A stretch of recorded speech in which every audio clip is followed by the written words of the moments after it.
Erin Ebling interviewing assignment. Tell me about yourself.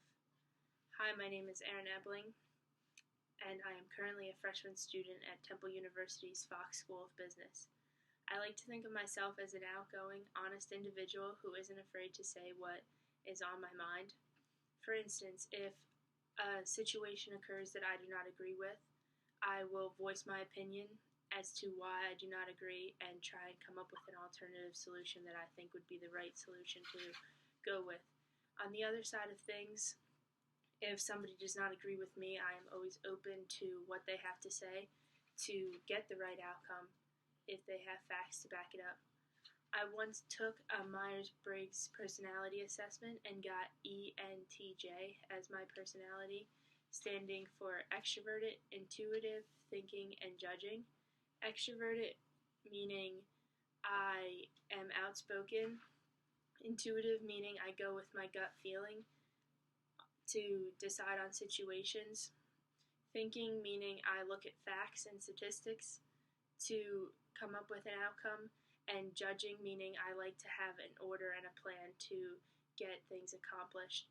All of these things combined is what I believe makes me stand out as an individual.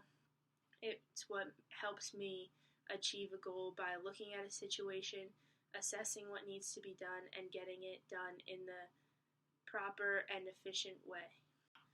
Tell about a significant accomplishment in your life. First off, I would like to start by saying that sports are basically my life. If this were an interview to talk about random sports statistics, we can literally be here for over an hour talking about just different sports aspects. But back to the topic and original question. A significant accomplishment in my life would be winning the league final my senior year for soccer. Now, this might not sound like a huge accomplishment, but it was rather the way it happened rather than the actual feat itself that makes it significant to me personally. A little background into what went into the different components of winning this title. My freshman and sophomore year, we won the league title, and my junior year, we ended up losing in the semifinal, so we did not win the league title. So the senior class as a whole, myself included, we really wanted to get the title back for our senior year. And at the beginning of the year, I was lucky enough and honored enough to be voted as the team captain. This was not a component that I took lightly. I was very honored and humbled at the same time that my teammates had enough faith in me to lead them. So I was going to do everything in my power to get us to be the best team that we can be and accomplish our goal of winning that league title. The day finally came. We had won the semifinal, so we were into the final. The day finally came, and it just wasn't my day. I was not playing very well, so the coach took me out of the game and benched me. And at the time, I was very upset. I was thinking, how could the coach take out the senior captain and he ended up putting in a freshman? And in my mind, I came out of the game and I was just distraught. I was mad, I was upset, I was questioning his judgment as a coach, so I sat right down on the bench. And after about 5 minutes, it occurred to me that this wasn't just about me playing in the game. This was about the entire team.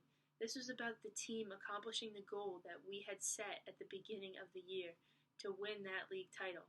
The moment had finally come, and they trusted in me to lead them, and I fell apart.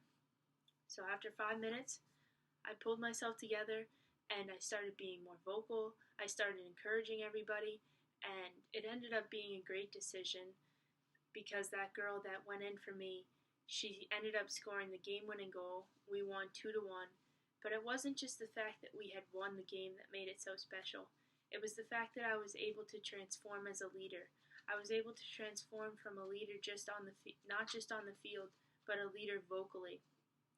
I was able to take the team's goal and put it above my own personal agenda. It's hard sometimes to put other people's goals and aspirations above your own, but that's what being a leader does. They take the team and put it first, even if it hurts themselves. and it was probably one of the best decisions that I ever made to become that vocal leader in that time, because now I can always look back and remember our team as champions. Tell about something you have learned in class. As stated previously, I am currently a freshman student at Temple University's Fox School of Business, and under that, I am currently enrolled in a leadership and management course. In that course, the course has not only taught me about leadership and management, but it has also taught me about different components and aspects that makes a business run on the day-to-day operations. The core to any business is the strategy that it develops. And in that strategy, the things that make the strategy run are the values, vision, and mission that the company has come up with. The values are what the company stands for. It is what they base every decision off of for the day-to-day operations. The vision is what they aspire to be. Nobody wants to stay stagnant, and everybody wants to keep progressing, and the vision is what allows the company to keep moving on and on and on to where they want to be. And the mission is what they do on the day-to-day basis. It is basically what they are. So once all three of those things are established, then the strategic planning process can happen. In the strategic planning process, the company has to decide what markets they're going to be involved in, if that market is growing and shrinking, is it a good investment, who the target of that market is. Once they establish all of those things, then they can look at their competition. Can they compete with their competition? What makes them stand out from their competition? Different things that allow them to get ahead in the market. Once the strategy is established, then the company has to look at the internal structure of their company. And the biggest thing that has to do with that is the culture. The values, vision, and mission go into the culture, but the culture is a big component of what the company feels like from the inside. If the culture is not the same from person to person, then the company will not run smoothly. Everybody that works for the company has to fit the culture. Culture is so important that the Wall Street Journal just did an article on it, that businesses more and more in present day are looking and doing particular interview techniques to see if candidates fit the culture. In that article, they describe people having to do an interview in a ball pit to play around, which shows that the company's culture is very playful and lively. 9 out of 10 companies say that if the candidate fits the culture, they will be hired for that company. It just goes to show that culture is such a big part and a big component of a company.